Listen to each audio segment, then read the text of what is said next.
Are we hearing more often now about autism, ADHD, and other mental health or neurodevelopmental challenges than ever before? And why do many people sense that something deeper is shifting?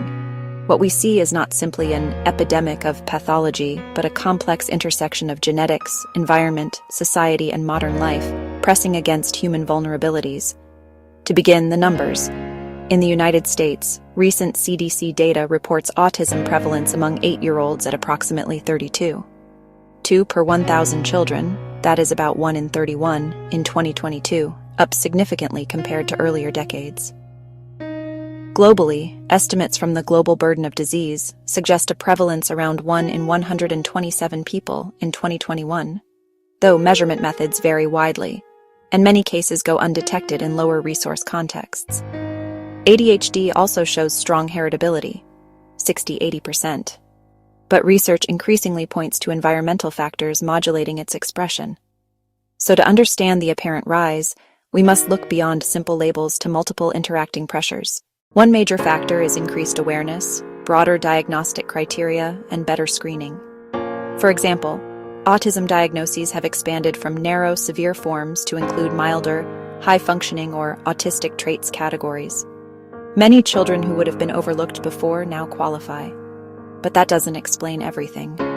There are real shifts in children's early experiences and environments that may be increasing the probability or severity of neurodevelopmental challenges. And that's where modern social patterns come in. Consider the trend toward early separation from parents.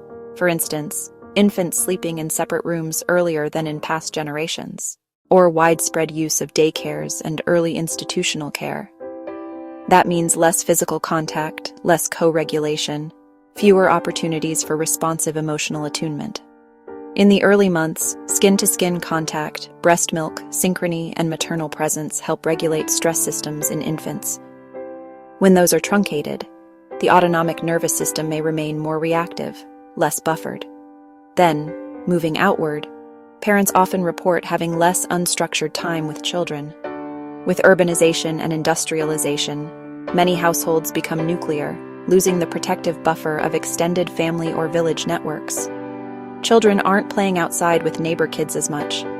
Instead, their social world is mediated by screens and structured settings. The village, the community, the spontaneous peer group, these social scaffolds have thinned.